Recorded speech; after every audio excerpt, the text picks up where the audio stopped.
Saya bertahun-tahun menunggu intuisi dari semesta sampai saya bisa memahaminya. Dan sekarang saya berani menyampaikan ini di muka publik karena saya sudah benar-benar firm meyakini. Ternyata ini lebih dahsyat daripada hukum sebab akibat. Masuk lebih dalam. Saya akan sampaikan dulu Quran surat Ar-Ra'd, surat 13 ayat yang ke-11. Saya bacakan bahasa aslinya. Lahu muakibatun min baini yadaihi wa min khalfihi. Ini saya bacakan tidak menggunakan makhraj. Lahu muakibatum, enggak gitu. Enggak boleh min, karena nun mati ketemu ba, harus mim, ya. Nun mati ketemu ba, kok jadi mim? Hebat ilmu tajwid itu. Ba itu adalah baitullah, nun itu adalah nurullah. Maka siapa yang sudah menemukan nurullah dalam baitullah, dia disebut mim, ahli ma'rifatullah. Gitu ilmu tajwidnya. Dengung, mim, getaran tuh, energi. Udah sampai situ dulu.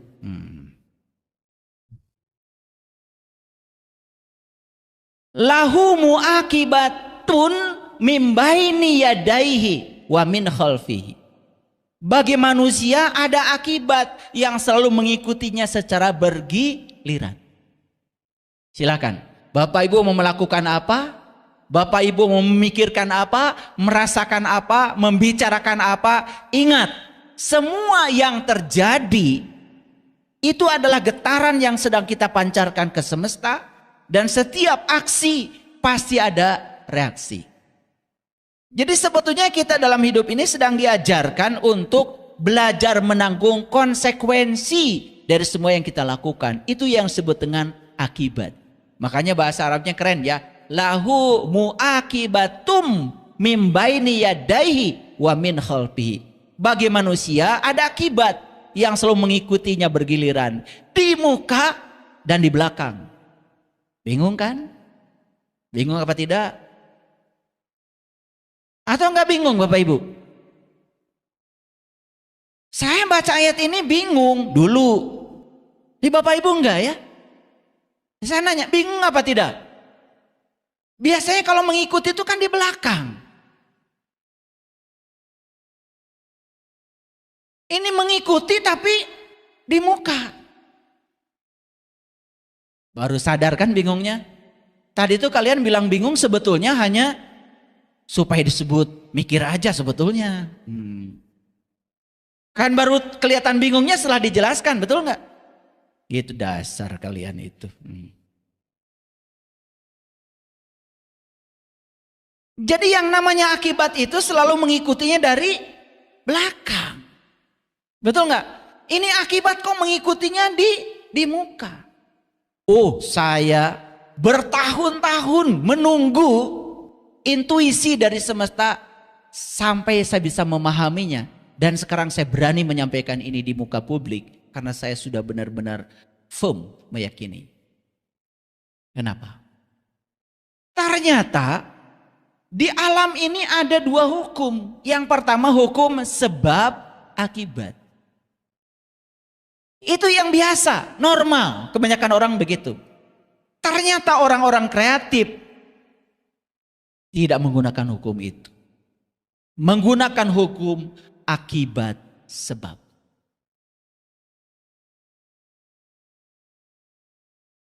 Kalau kita bersyukur terhadap apa yang sudah terjadi pada kita, biasa. Makanya orang-orang kreatif menciptakan satu cara mensyukuri apa yang belum terjadi dan merasakan seolah-olah yang belum terjadi itu sudah terjadi.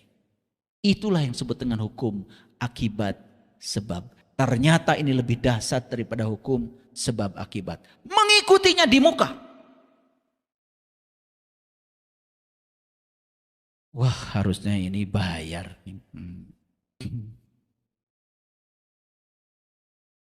Gak apa-apalah. Ya, saking tingginya ilmu ini gratis. Yang penting janjinya tadi. Ya. Apa tadi? Melakukan kebaikan tanpa pamrih. Sedang di mana Bapak Ibu sekarang? Sedang di sini. Ketemu siapa Bapak Ibu? Ketemu saya. Mau melakukan kebaikan apa? Janjimu. Awas itu. Udah janji tadi, ya. Mantra yang sebegitu mahalnya itu udah saya bagikan. Ya, oke, lanjut. Ini harus bisa dimengerti, ya Bapak Ibu. Mana coba? Bahagia dulu, sukses dulu. Orang yang sukses dulu baru bahagia, dia sedang menggunakan hukum sebab akibat. Jadi enggak? Nanti kalau saya sudah sukses, saya akan bahagia. Pada saat dia mengatakan kalimat itu, jujur, dia sedang bahagia atau sedang sedih? Sedang sedih. Nah, hukum tarik-menariknya mengatakan sedih akan menarik sedih. Jadi sukses yang dia idamkan tidak akan terjadi. Kenapa? Karena dia menggunakan hukum sebab akibat.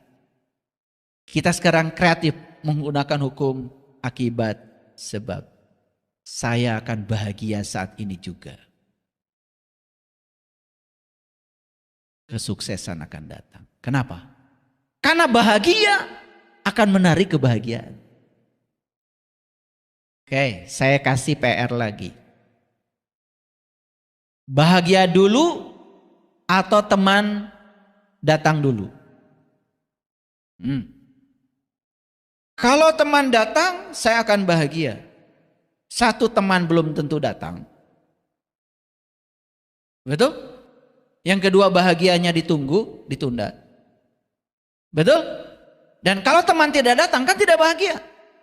Sekalipun teman datang, karena berdasarkan itu, saya yakin itu teman datang tidak akan bawa kebahagiaan. Pinjam duit, cerita kesusahan. Kenapa? Karena hukum tarik menarik sedang bekerja. Perhatikan saya. Kalau teman datang, saya akan bahagia. Saat dia berkata itu, sudah bahagia? Belum. Makanya sekalipun teman datang, tidak akan membawa kebahagiaan. Percaya sama saya. Pernah nggak Bapak Ibu kedatangan teman malah curhat yang susah-susah? Pernah nggak? Pernah apa sering? Kalian yang menariknya. Tapi kita sering tidak bertanggung jawab. Padahal ayatnya jelas. Lahu mu'akibatum mimbaini yadaihi wa min khalfihi yahfadunahu. Ya.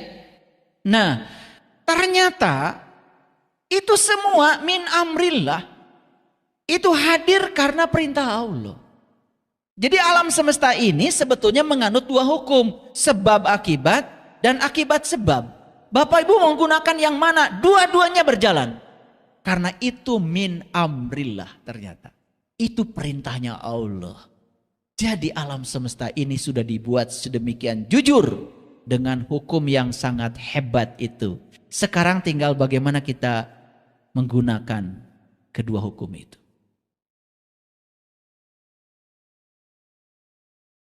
Kalau anak saya lulus dan wisuda, saya akan bahagia. Bakal terjadi? Belum tentu terjadi. Betul? Tapi kalau saya bahagia saat ini juga, anak saya wisuda atau tidak wisuda, kemungkinan wisuda datang. Wah, ini lebih dahsyat lagi ini yang kedua ini pelajaran. Betul? Dan ini kalau dipraktekkan Bapak Ibu semuanya berkelimpahan hidupmu. Jadi nggak usah nunggu suami baik untuk bahagia. Ya, paham? Semua orang yang menunggu bahagia dia hanya akan menjadi seorang penunggu. Tapi yang memutuskan dia bahagia saat ini, suaminya pasti akan baik. Jadi selama ini betapa salah kaprah kita selama ini. Betul? Doa sama Allah. Apa yang diminta? Ya Allah, baikkanlah suami saya. Saat dia meminta kepada Allah, posisi dia sedang tidak baik-baik saja. Tapi kalau dia sama Allah, ya Allah, saya akui pasangan hidup saya adalah pilihanmu yang terbaik buat saya. Saya berhenti menilai baik dan buruk, benar dan salah. Karena saya percaya dengan kebijaksanaanmu. Yang dikirim olehmu ke semesta ini adalah orang terbaik untuk mendampingi hidup saya. Saya bahagia dengan pasangan saya, apapun itu. Gitu gak Bapak Ibu? Gak usah tepuk tangan, tapi gitu gak? Gitu apa tidak? Pantesan gak baik-baik. Betul gak? Nah, ini kelihatan yang saya bicarakan ini cetek gitu. Tetapi ini inti-inti kehidupan loh. Ini inti-inti kehidupan yang selama ini tidak disadari. Kenapa? Suami ingin baik malah baca surat itu, surat ini. Betul gak? Udah baca berulang-ulang, tambah gak baik. Kenapa? Karena kita salah. Dikiranya apa yang kita baca dengan kata-kata itu dipahami oleh semesta. Semesta tidak mengerti itu. Semesta mengertinya bahasa frekuensi, vibrasi dan getaran. Di sini nggak ada getaran. Oke, lanjut ya. Nah, sampai di situ aja sebenarnya sudah berat ini kajian. Ya. Kemudian Allah mengatakan, Innallaha la yaghfiru ma biqaumin. Innallaha la yughayyiru ma biqaumin hatta yughayyiru ma bi anfusihim. Ini ayat sering Bapak Ibu dengar. Cuman dipotong, yang depannya jarang dijelaskan. Kenapa? Menjelaskan yang depan itu memang berat. Perlu penyelaman yang dalam. Saya juga menunggu puluhan tahun untuk bisa menjelaskan ayat ini yang bagian depannya. Sampai saya bisa memahami ada dua hukum tadi. Sebab akibat dan akibat sebab. Dan saya sudah menggunakan keduanya. Ternyata menggunakan hukum akibat sebab jauh lebih dasar. Mensyukuri apa yang belum terjadi. Saya misalnya dalam kondisi sakit. Saya syukuri seolah-olah saya sudah sehat. Saya tidak memfokuskan pikiran saya pada sakit. Ternyata lebih cepat sehat daripada saya berfokus pada rasa sakit. Ajaib gak? Wah, ini yang namanya mengikutinya di muka. Wih, luar biasa. Ya, gitu. Innallaha la yughayyiru ma biqaumin hatta yughayyiru ma bi anfusihim. Ini ayat sudah dipahami semua orang. Sesungguhnya Allah tidak akan merubah keadaan suatu kaum sehingga mereka merubah keadaan yang ada pada diri mereka sendiri. Pertanyaannya yang paling krusial adalah bagaimana cara mengubah nasib. Kan itu masalahnya. Kan kita ingin mengubah realitas yang di luar. Ingat sekali lagi, realitas yang di luar adalah cerminan dari realitas yang di dalam. Clear? Clear? Oke. Kalau itu pencerminan, berarti yang di luar adalah bayangan dari yang di dalam. Paham? Oke. Bapak Ibu bercermin. Habis kerja di dapur, wajah berantakan. Bercermin. Ya bayangannya pasti begitu. Tidak mungkin gak berantakan. Setelah mandi kemudian segala dipakai. Betul? Kosi merah-merah. Wah macam-macam lah. Itu. Ya pasti bayangannya kayak gitu lagi. Ternyata bayangan tidak akan berubah jika kita tidak mengubah objek yang dibayangkan oleh cermin. Jadi semakin jelas realitas yang di luar tidak akan berubah kalau realitas di dalam tidak kita ubah. Ternyata saya menemukan orang yang berkelimpahan dengan orang yang kesulitan dalam hidupnya hanya perasaannya yang berbeda. Yang satu merasa berkelimpahan, yang satu merasa kekurangan. Yang satu percaya bahwa dia akan berkelimpahan, yang satu tidak percaya kalau itu akan terjadi. Itu yang membedakan. Bukan Tuhan membedakan nasibnya, Tuhan macam apa membeda-bedakan hambanya. Makanya Tuhan tidak akan mengubah nasibmu. Betul? Kalau kamu yang tidak mengubahnya. Nah sekarang dimensi mana yang harus kita ubah? Luar apa dalam? Wah luar biasa. Jadi nyambung sekarang kajiannya.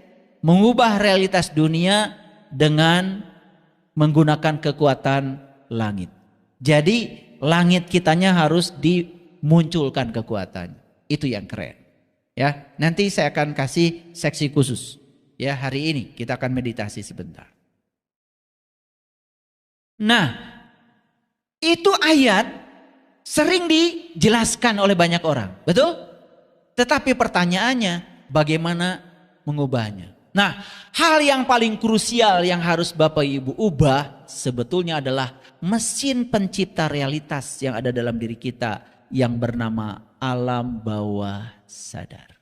Oke, itu yang harus diubah. Ya, nanti kita ubah ya programnya. Nah, ini sudah saya jelaskan.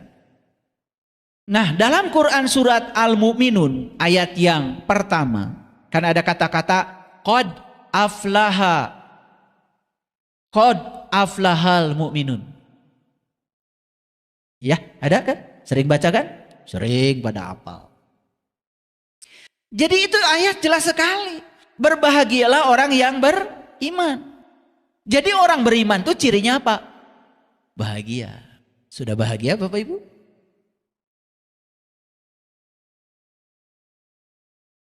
Oh berarti sudah beriman. Kalau ngaji itu nggak usah cari-cari alasan ya. Ya, ulangi-ulangi. Berbahagialah orang yang beriman. Jadi orang beriman tuh cirinya apa? Sudah berbahagia. Coba saya tanya, siapa yang ingin bahagia? Acungkan tangan. Ternyata belum bahagia. Jadi bohong mengaku orang beriman.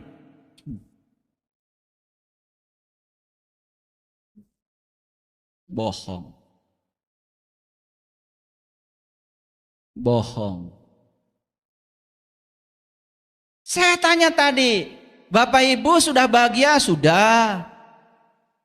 Kan harusnya ketika saya suruh acungkan tangan siapa yang ingin bahagia, nggak usah acung tangan, kan sudah. Gimana sih kalian ini? Aduh, ngasal memang ngajinya ya. Baru terjebak ya. Ya. Yang acung tangan kan belum bahagia. Nah konsekuensinya yang acungkan tangan ini bukan soal belum bahagia, belum beriman. Betul nggak?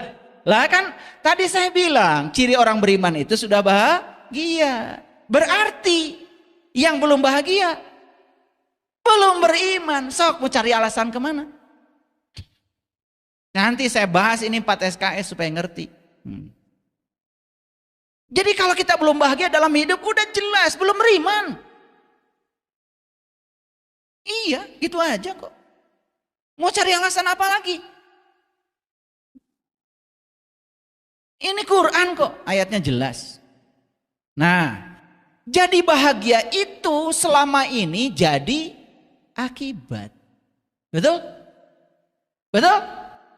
Kita menciptakan sebab-sebab semoga akibatnya jadi bahagia. Nah sekarang kita ubah dengan ayat ini.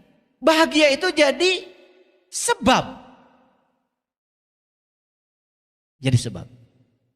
Dan kalau Bapak Ibu praktekkan, ini hasilnya luar biasa. Oke? Baik. Nah, saya lanjutkan. Ini ada pesan dari Quran surat Asy-Syura. Surat Asy-Syura surat ke-42 ayat 30. Pesannya begini. Wa ma asobakum mim musibatin fabima kasabat aidikum wa ya'fu an kasirin. Dan apa saja musibah yang menimpa kamu maka adalah disebabkan oleh perbuatan tanganmu sendiri. Dan Allah memaafkan sebagian besar. Aduh, ayat ini keren. Perhatikan saya semuanya. Jadi musibah itu adalah sebutan buat segala sesuatu yang disebut buruk, bukan? Buat sesuatu yang tidak diharapkan kedatangannya, bukan? Betul? Kalau sesuatu yang diharapkan kedatangannya kan sering disebutnya berkah. Betul? Nah, jadi musibah itu istilah yang kita pakai untuk menyebut sesuatu yang kita tidak suka. Nah, ternyata menurut Allah, apapun yang disebut buruk dan tidak disukai kehadirannya olehmu, kata Allah, itu disebabkan perbuatan tanganmu sendiri.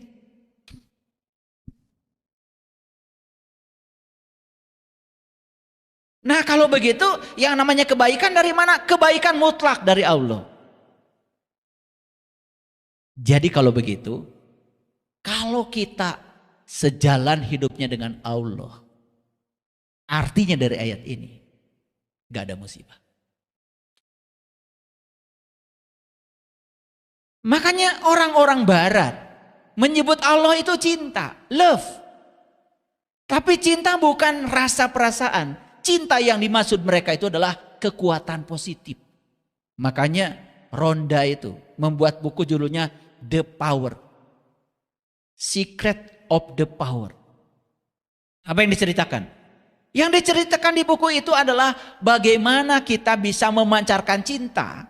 Kekuatan positif maksudnya. Dan itu yang menarik semua hal yang positif dalam hidup. Makanya dalam hidup cuma ada dua. Ada cinta dan ada ketiadaan cinta. Gitu aja. Jadi sebetulnya ketika kita menarik hal yang tidak kita harapkan dalam hidup, sebetulnya kita sedang mengalami ketiadaan cinta. Gitu aja. Nah, ketiadaan cinta, kalau cinta itu adalah Dia, Tuhan, sumber kekuatan positif, berarti ketiadaan cinta itu sebetulnya adalah kehampaan diri dari perasaan kehadiran Tuhan.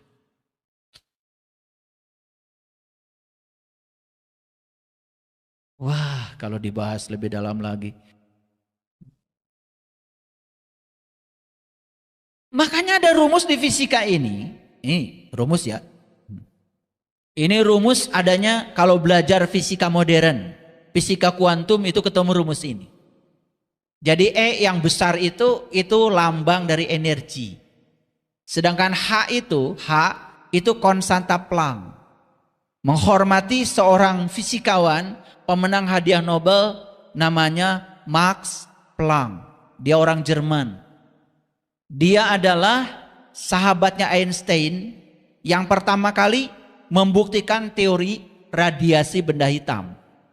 Disitulah munculnya awal sebutan fisika kuantum. Kuantum itu dari kuanta. Kuanta itu artinya paket sebetulnya.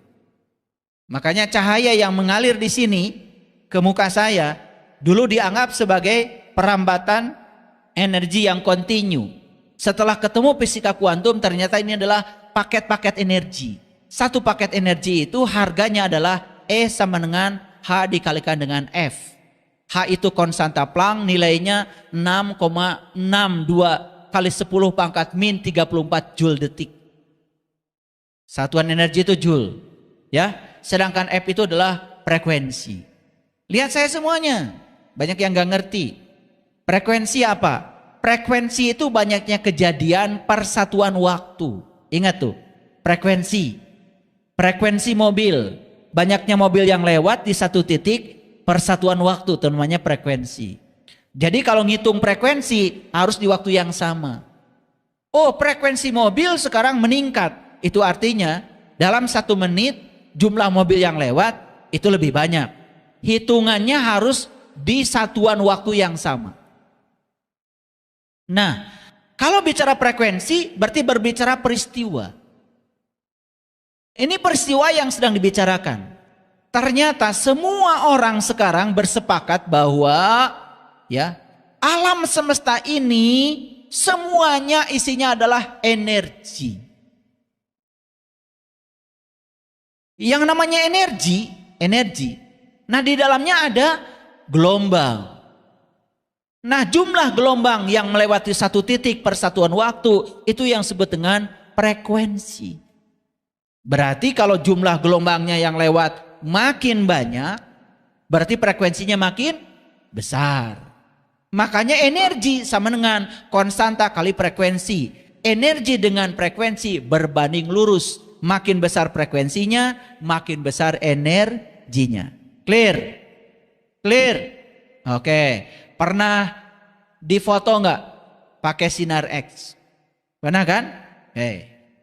Ya? Ada yang patah di kaki. Nggak kelihatan tuh pakai mata kasat. Oleh karena itu maka minta bantuan X-ray, sinar X. Nah, sinar X itu sinar yang frekuensinya besar sehingga energinya besar. Gitu. Makanya dengan menggunakan sinar X ternyata dia bisa menembus daging sehingga tulang yang patah itu menjadi jelas, bisa di print out. Sehingga dokter memastikan gini loh cara terapinya. Gitu. Paham ya?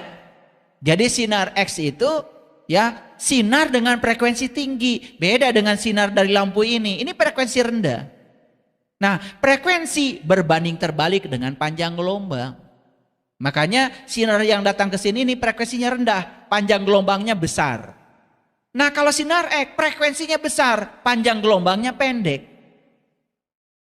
Nah, orang-orang fisika sekarang tahu bahwa ya yang disebut dengan alam semesta ini ternyata terbuat dari energi. Energi yang memadat kemudian membangun yang disebut dengan materi. Ternyata yang disebut dengan materi pun ketika dibelah-belah kan ujungnya atom. Ternyata atom pun di dalamnya sebetulnya adalah ruang kosong. Hanya pusaran-pusaran energi. Energi lagi jadinya. Makanya materi kata Einstein setara dengan energi. E sama dengan massa dikalikan kecepatan cahaya dikuadratkan. Itu dalam fisika klasik seperti itu. Tapi saya bicara dalam konteks fisika modern. Oke, perhatikan saya sekarang. Nah, semua orang sepakat bahwa ya, pikiran itu energi. Perasaan juga energi. Betul? Kalau kita hanya menggunakan pikiran dan perasaan menciptakan realitas, berarti tidak total dong. Nah, sedangkan tubuh kita tersusun dari 100 triliun sel. Nah, di dalam tubuh kita itu berarti ada atom. Berarti ada energi? Ada energi. Karena massa setara dengan energi. Jadi kalau kita bisa menggunakan totalitas keseluruhan kekuatan yang ada dalam diri kita, bukan hanya pikiran, bukan hanya perasaan, tetapi tubuh dengan jumlah selnya yang sekian banyak sebagai sumber energi, berarti tubuh ini bisa memancarkan frekuensi tinggi ke semesta. Dan itu yang didengar oleh semesta. Dan itu akan membangun realitas di frekuensi tinggi.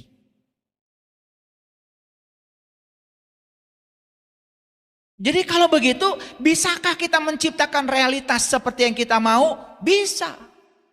Tapi tidak cukup hanya dengan pikiran dan perasaan. Kita harus menciptakan keamanan, kenyamanan di tubuh kita. Sehingga seluruh sel dalam tubuh kita selaras. Nah, makanya ada kata-kata, kalau ingin berdoa, maka selaraskan tubuhmu, pikiranmu, jiwamu, dan kesadaran. Bapak Ibu, kalau Bapak Ibu menyempatkan waktu 7 menit saja sehari. 7 menit ya. Pertama, gunakan pikiran untuk imajinasi. Perhatikan saya. Imajinasi. Imajinasi itu adalah mencipta segala sesuatu yang kita ingin dalam hidup ini. Tetapi imajinasi tidak boleh berlawanan dengan hukum cinta. Tidak boleh mengimajinasikan yang negatif. Misalkan mengimajinasikan kebangkrutan orang lain karena dendam. Nggak boleh. Itu sudah melawan hukum tarik-menarik, hukum cinta. Dan itu yang terjadi. Ya, itu yang akan terjadi. Jadi bukan orang yang kita bayangkan hancur, bukan. Itu akan memantul dulu gemaknya pada dirimu sendiri. Itu yang dikatakan di ayat tadi. Segala yang buruk berasal dari tanganmu sendiri. Jadi semua yang buruk itu bukan dari orang. Dari tanganmu sendiri. Bukan dari Allah. Dari tanganmu sendiri. Karena dari Allah itu dasarnya semua yang baik-baik saja. Jadi kalau kita hidup sejalan dengan Allah. Maka disebut Bani Israel. Bani itu orang. Isra itu berjalan. El itu Tuhan. Kalau kita menjadi Bani Israel. Hidup sejalan dengan Tuhan. Maka kata Tuhan. Ya Bani Israel. Uzkuru nikmati Allah alaikum. Wa anni faddaltukum ala alamin. Maka kamu akan mendapatkan banyak keutamaan dariku. Bani Israel ya siapa saja. Orang yang berjalan menuju Tuhan. Tidak ada kaitannya dengan satu bangsa. Itu cuma minjem aja nama dari Al-Quran. Awas. Harus cerdas. Paham sampai sini? Ya. Siapkan waktu 7 menit. Setiap hari. Gimana caranya? Perhatikan saya. Nanti kita praktekkan ya. Caranya apa? Pertama adalah imajinasi. Yang kedua, semua yang diimajinasikan itu dirasakan seolah-olah itu sudah terjadi. Oke? Jadi menciptakan akibatnya duluan. Ya, di muka, bukan di belakang. Nah, tetapi di saat yang sama, tubuh kita harus dalam keadaan aman, nyaman. Dan tubuh kita sedang memproduksi hormon-hormon positif yang membuat tubuh kita memiliki keselarasan dengan pikiran dan perasaan kita. Gimana caranya? Disitulah pentingnya sebelum dimulai, lakukan dulu olah nafas. Jadi kesadaran nafas kita ini harus dibangkitkan dulu. Ketika kita menyadari nafas, apa yang terjadi? Kita terhubung ke bagian dalam dari diri kita yang namanya pikiran bawah sadar. Di situ kita sedang menanam benih realitas baru yang sedang diciptakan pikiran dan perasaan secara berulang-ulang dan itu akan dipancarkan ke seluruh semesta. Itu rahasianya.